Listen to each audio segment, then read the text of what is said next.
Hi friends, welcome to தவா cook and health tips. இன்றைக்கி நம்ம ஹெல்த்தியான முருங்கைக்கீரை போண்டா, இனிப்பு தோசை, பால் பணியாரம் இது மூணும் தான் பார்க்க போகிறோம். வாங்க எப்படி பண்ணுறதுன்னு சொல்லிட்டு பார்ப்போம். நம்ம ஃபஸ்ட்டு இப்போ பால் பணியாரம் எப்படி பண்ணுறதுன்னு சொல்லிட்டு தான் பார்க்க போகிறோம். அதுக்கு நான் 1 கப் அளவு நல்ல ஆட்டின இட்லி மாவு எடுத்து வச்சுருக்கேன். இப்போ ஒரு கடாயை அடுப்பில் வச்சுட்டு ஒரு 1/2 கப் அளவு வெல்லம் போட்டுக்கிடுவோம். நம்மளுக்கு வெல்லம் பாகுப்பதம்லாம் தேவையில்லை. கொஞ்சமாக தண்ணி ஊற்றி நல்லா கரைஞ்சி வந்ததுக்கப்புறம் வடிகட்டுறதுக்காக தான் நம்ம இந்த மாதிரி பாகை காய்ச்சிரும். இப்போ நல்லா பாகை இந்த மாதிரி எல்லாமே வெல்லம் எல்லாமே கரைஞ்சதுக்கப்புறம் அப்படியே ஒரு வடிகட்டி வச்சு அப்படியே நல்லா வடித்து எடுத்துக்கிடுவோம். ஃபுல்லுமே இந்த மாதிரி நல்லா வடிகட்டி எடுத்துக்கிடுவோம். இப்போ ஃபுல்லுமே வடிகட்டி எடுத்தாச்சு. இப்போ நல்லா ஒரு கரண்டி வச்சு நம்ம வெல்லம் அந்த இட்லி மாவு ரெண்டையும் நல்லா மிக்ஸ் பண்ணி விட்ருவோம். இந்த மாதிரி நல்லா மிக்ஸ் பண்ணி விட்ருங்க. நம்மளுக்கு நல்லா இந்த அளவுக்கு இருக்கணும். இப்போ ஒரு 1/4 ஸ்பூன் அளவு ஏலக்காய் பவுடர் ஆட் பண்ணிக்கிறேன். அதையும் நல்லா மிக்ஸ் பண்ணி விட்டுக்கிறேன். நல்லா மிக்ஸ் பண்ணி விட்டாச்சு. இப்போ ஒரு முக்குளிக்கல் அடுப்பில் வச்சுருவோம். வச்சுட்டு கொஞ்சம் நல்லா ஹீட் ஆனதுக்கப்புறம் நம்ம அதில் ஆயில் ஊற்றிக்கிடுவோம். நீங்கள் நெய் வேணாலும் ஊற்றிக்கிடுங்க. ஊற்றி நல்லா தடவி விட்டுருவோம். ஃபுல்லுமே தடவி விட்டுட்டு இப்போ நம்ம மிக்ஸ் பண்ணி வச்சுருக்க மாவு எடுத்து கொஞ்சம் கொஞ்சமாக அந்த குழியில் அப்படியே ஊற்றிடுவோம். ஃபுல்லுமே இது மாதிரி ஊற்றிடுங்க. நம்ம முக்குழிக்குன்னு மாவு அரைச்சி கஷ்டப்பட தேவையில்லை. நம்ம இட்லி மாவுலே இது மாதிரி வெள்ளைப்பாகு எடுத்து இது மாதிரி ஈஸியாக செஞ்சிடலாம். இப்போ நம்ம ஃபுல்லுமே ஊற்றியாச்சு. இப்போ லைட்டாக மேலே எண்ணெயை ஆட் பண்ணிக்கிறேன். இப்போ அப்படியே மூடி போட்டு வச்சுருவோம். ஒரு 2 மினிட்ஸ் கழித்து ஓப்பன் பண்ணி பார்ப்போம். நீங்கள் ரொம்ப நேரம் விட்டிங்கன்னா கருகிரும். டக்குன்னு ஓப்பன் பண்ணிடுங்க. பண்ணிவிட்டு அப்படியே திருப்பி விட்டுருவோம். ஃபுல்லுமே இது மாதிரி திருப்பி எடுத்துருவோம். நம்ம ஈஸி தான், ஒரு 10 மினிட்ஸ்லேயே ஈஸியாக பண்ணிடலாம். இப்போ ஃபுல்லுமே அப்படியே ஒரு பாத்திரத்தில் எடுத்து வச்சுருவோம். இது அவ்வளோ டேஸ்ட்டாக இருக்கும். நல்லா இனிப்பாக இருக்கிறனால குழந்தைங்கள்லாம் நல்லா விரும்பி சாப்பிடுவாங்க. நம்மளோட பணியாரம் ரெடி ஆயிடுச்சு. இப்போ பால் ரெடி பண்ணுவோம், தேங்காய் பால். அதுக்கு 1 கப் அளவு நான் தேங்காய் எடுத்திருக்கேன். அதை அப்படியே மிக்ஸி ஜாரில் போட்டுக்கிடுவோம். போட்டு அதை அப்படியே நல்லா அரைச்சி எடுத்துக்கிடுவோம். எடுத்துகிட்டு நல்லா கொதிக்க வச்சு சுடு தண்ணியை ஊற்றிக்கிறேன். ஊற்றிட்டு நல்லா அப்படியே ஒரு அடி அடிச்சுட்டு வந்து அப்படியே நல்லா வடிகட்டி எடுத்துக்கிடுவோம். நான் ஃபஸ்ட்டு பால் மட்டும்தான் எடுக்கிறேன். இப்போ நல்லா வடிகட்டி எடுத்தாச்சு. அதில் ஒரு 1/2 கப் அளவு நான் சுகர் ஆட் பண்ணிக்கிறேன். உங்களுக்கு சுகர் தேவையான அளவு ஆட் பண்ணி நல்லா மிக்ஸ் பண்ணி விட்ருங்க. அவ்வளோதான், நம்மளோட தேங்காய் பால் ரெடி ஆயிடுச்சு. இப்போ நம்ம எடுத்து வச்சுருக்க பணியாரம் எல்லாத்தையும் அப்படியே ஒரு பிளேட்டில் எடுத்து வச்சுக்கிடுவோம். ஃபுல்லுமே இப்போ எடுத்து வச்சாச்சு. இதில் அப்படியே நம்ம எடுத்து வச்சுருக்க தேங்காய் பாலும் ஊற்றிடுவோம். இப்படி ஊற்றி சாப்பிட்டோன்னா அவ்வளோ டேஸ்ட்டாக இருக்கும். சாப்பிடாதவங்க கூட பணியாரம் சாப்பிடுவாங்க. அவ்வளவுதான், நம்மளோட பணியாரம் சூப்பராக ரெடி ஆயிடுச்சு. அப்படியே பாலில் ஊற வச்சு சாப்பிட வேண்டியதான்.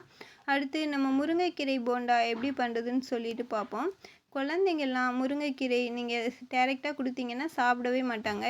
இது மாதிரி போண்டாவில் அதிகமாக கீரையை மிக்ஸ் பண்ணி கொடுத்தீங்கன்னா அவங்களுக்கு டேஸ்ட்டு தெரியாமல் சாப்பிட்ருவாங்க. இப்போ 1 கப் அளவு நான் கடலை மாவு எடுத்துக்கிறேன் ஒரு பாத்திரத்தில்.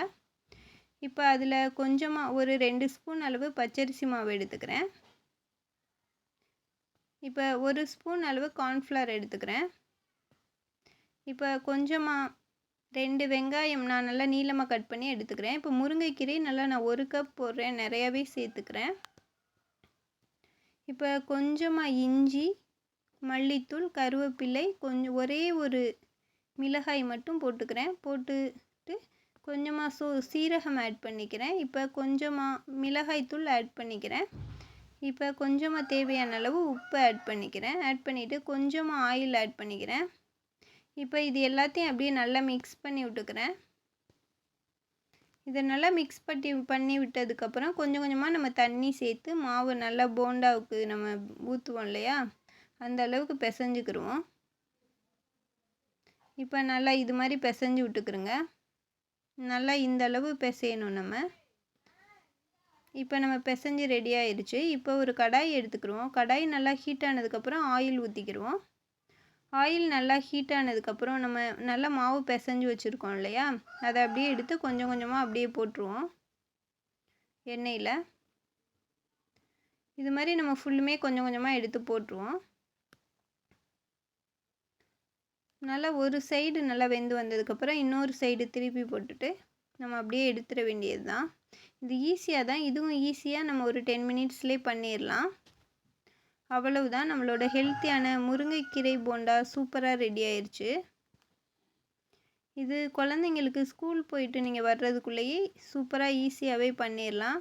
நல்லா விரும்பி சாப்பிடுவாங்க. நம்ம கீரை அதில் சேர்த்துருக்கிறது எதுவுமே அவங்களுக்கு தெரியாது. இதில் அயன் நிறையாவே இருக்குது. அடுத்து நம்ம இனிப்பு தோசை எப்படி பண்ணுறதுன்னு சொல்லிட்டு பார்ப்போம். நம்ம டெய்லி ஒரே தோசையை செய்கிறதுக்கு இது மாதிரி இனிப்பு சேர்த்து செஞ்சோன்னா குழந்தைங்களுக்கு டிஃப்ரெண்ட் டேஸ்ட்டில் நல்லா விரும்பி சாப்பிடுவாங்க. 1 கப் அளவு நான் மாவு எடுத்திருக்கேன். நார்மல் இட்லி மாவு தான். இப்போ ஒரு கடாய் வச்சுட்டு அதே மாதிரி கொஞ்சமாக வெல்லம் சேர்த்து தண்ணி சேர்த்து அப்படியே பாக காய்ச்சி எடுத்துக்கிறேன். எடுத்து அதை அப்படியே அந்த மாவில் வடிகட்டிடுவோம். இப்போ நல்லா கரைஞ்சி வந்துருச்சு. இதை அப்படியே வடிகட்டி எடுத்துக்கிடுவோம்.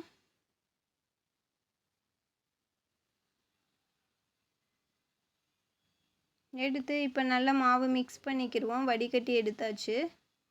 இப்போ மாவையும் அந்த வெல்லத்தையும் நல்லா இந்த மாதிரி மிக்ஸ் பண்ணி விடணும். இந்த மாதிரி நல்லா மிக்ஸ் பண்ணி விட்டதுக்கப்புறம் கொஞ்சமாக நான் 1/4 ஸ்பூன் அளவு ஏலக்காய் தூள் ஆட் பண்ணிக்கிறேன். ஆட் பண்ணி அதையும் நல்லா மிக்ஸ் பண்ணி விட்டுக்கிறேன். விட்டுட்டு இப்போ ஒரு தோசைக்கல் எடுத்து அடுப்பில் வச்சுருவோம். ஹீட் ஆனதுக்கப்புறம் கொஞ்சமாக ஆயில் ஊற்றிக்கிடுவோம். ஆயில் ஊற்றிட்டு நல்லா அப்படியே ஸ்ப்ரெட் பண்ணி விட்டுருவோம். விட்டுட்டு நம்ம 1 ஸ்பூன் அளவு அப்படியே எடுத்து மாவு தோசைக்கல்லில் ஊற்றிடுவோம். ஊற்றி அப்படியே நல்லா தேய்ச்சி விட்ருவோம். இந்த மாதிரி நீங்கள் ரொம்ப நல்லா தோசைக்கு மாதிரி தேய்க்காதீங்க, கொஞ்சம் திக்காகவே இது மாதிரி தேய்ச்சிக்கிறோங்க. அப்போ தான் நம்மளுக்கு இனிப்பு தோசை வரும். இப்போ கொஞ்சமாக மேலே ஆயில் ஊற்றிட்டு இப்போ அப்படியே எடுக்க ஆரம்பிச்சிருவோம். கொஞ்சம் நேரம் வெந்ததுக்கப்புறம் இப்போ ஒரு சைடு வெந்ததுக்கப்புறம் இன்னொரு சைடு திருப்பி போட்டுருவோம். அவ்வளவுதான். இதுவும் நம்ம ஈஸியாகவே ஒரு 10 மினிட்ஸில் பண்ணிடலாம். சூப்பராக ரெடி ஆயிரும். இது மாதிரி நம்ம எல்லா தோசையுமே சுட்டு எடுத்துக்கிடுவோம். அவ்வளவுதான் ஃப்ரெண்ட்ஸ். இது மாதிரி செஞ்சு பாருங்கள் ஃப்ரெண்ட்ஸ். பார்த்துட்டு எப்படி இருக்குன்னு சொல்லிட்டு கமெண்ட் பண்ணுங்கள். மறக்காமல் நம்மளோட சேனலை சப்ஸ்கிரைப் பண்ணிடுங்க. அப்படியே பக்கத்தில் உள்ள பெல் ஐக்கானை கிளிக் பண்ணி ஆல் கொடுத்துருங்க. அப்போ தான் நம்ம போடுற வீடியோ எல்லாமே நோட்டிஃபிகேஷனில் வரும். தேங்க்ஸ் ஃபார் வாட்சிங்.